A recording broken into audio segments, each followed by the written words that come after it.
Alors l'objet de ce tuto, c'est de créer une explosion avec un système de particules qui pourrait donner comme résultat un peu ceci. Voilà, c'est perfectible.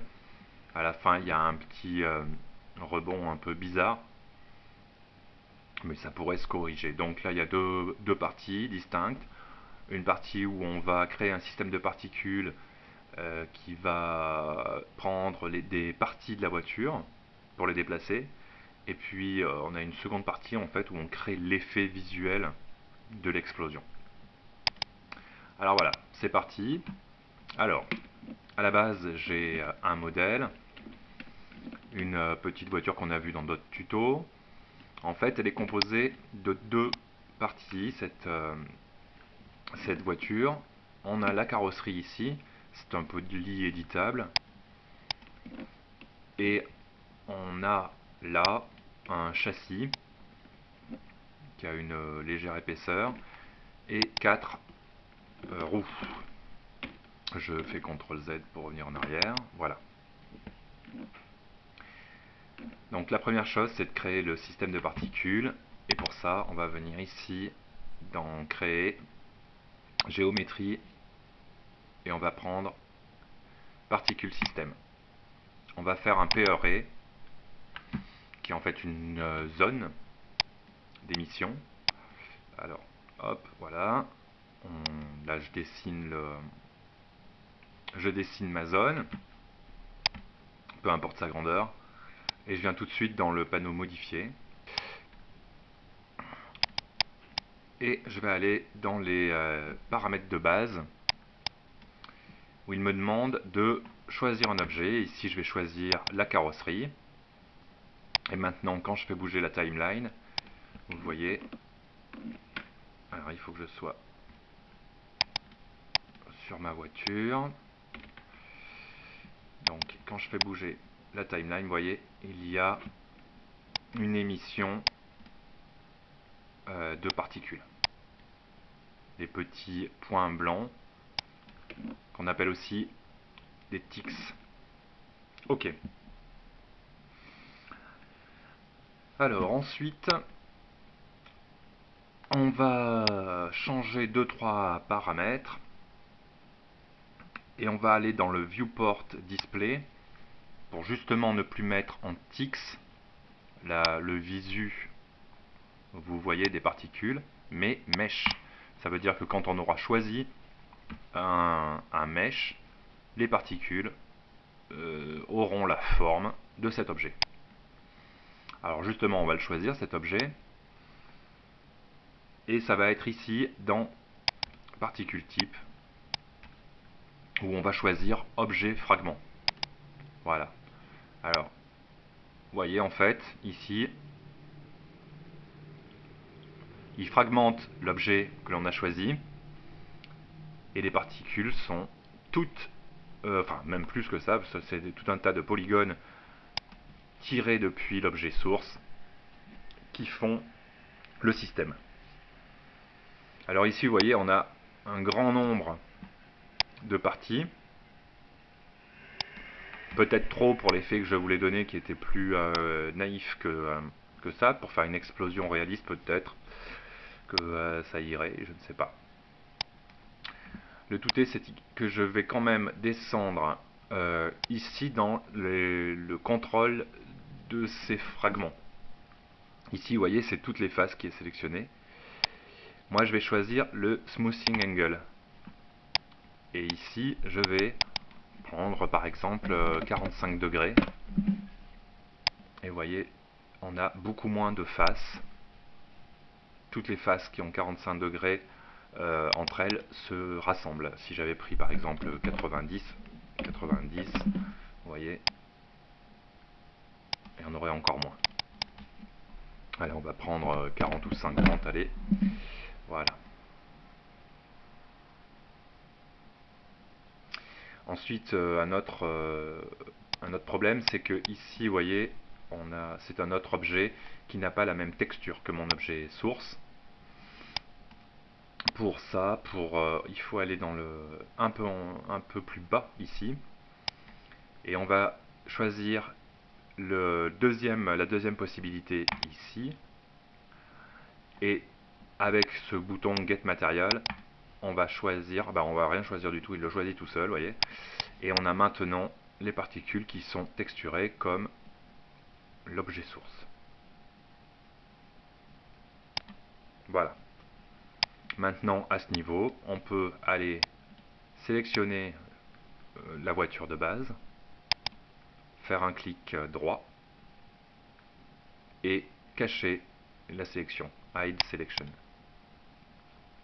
Nous avons maintenant le châssis et les roues qui sont restés et notre carrosserie faite de particules. Ok, maintenant on va pouvoir essayer de gérer en fait l'épaisseur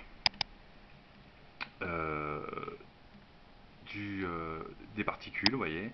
Ici quand elles explosent, ici vous voyez qu'elles ont, ce n'est pas plat, ça a une légère épaisseur et ça se gère ici dans objet fragment contrôle, le thickness qui est à 1.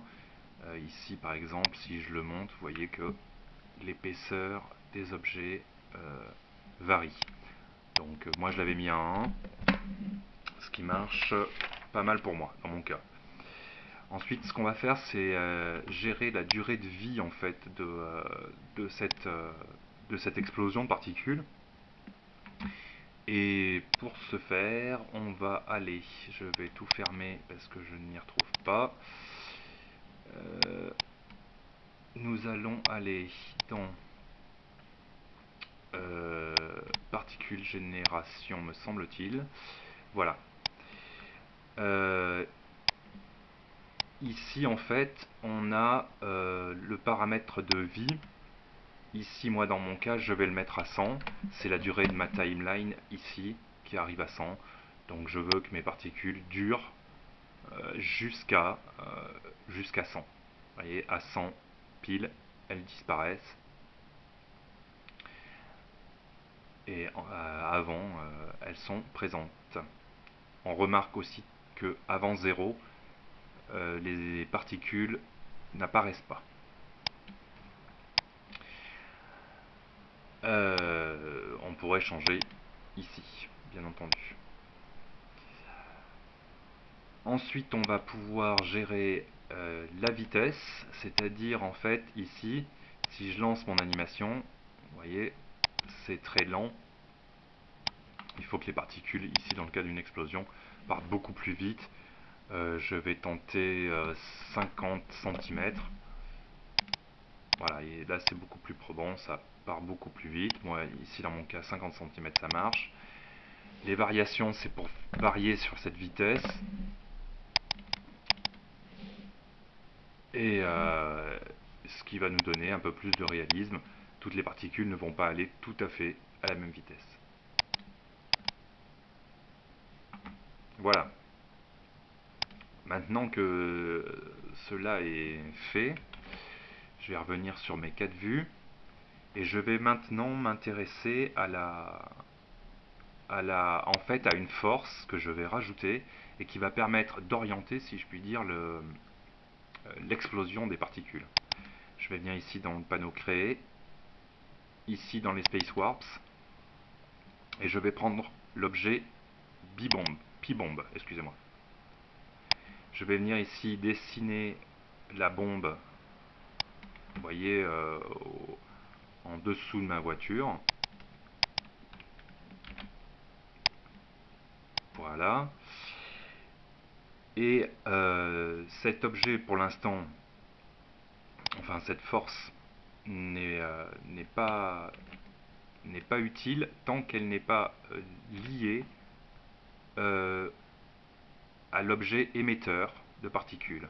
Pour ce faire, ici, je viens chercher cet outil, je clique sur ma bombe et je viens sur mon P-Array pour le sélectionner. Maintenant, les deux sont sélectionnés et ma bombe ici va influencer l'explosion, si je puis dire. Donc ici, je veux qu'elle démarre à 0. Vous voyez, ça a eu une petite influence. Et je vais pouvoir aussi jouer sur la force d'influence.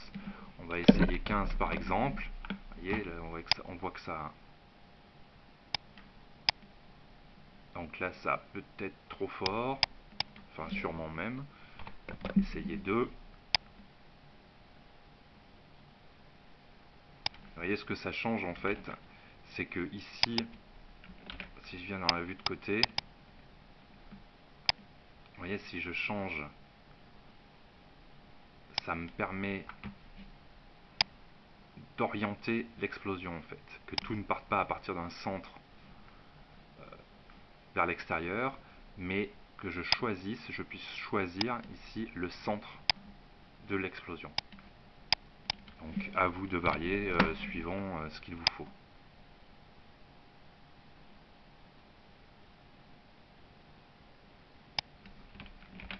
Voilà, on va le laisser comme ça pour l'instant, on verra ce que ça donne et puis on fera des réglages plus tard s'il y en a besoin.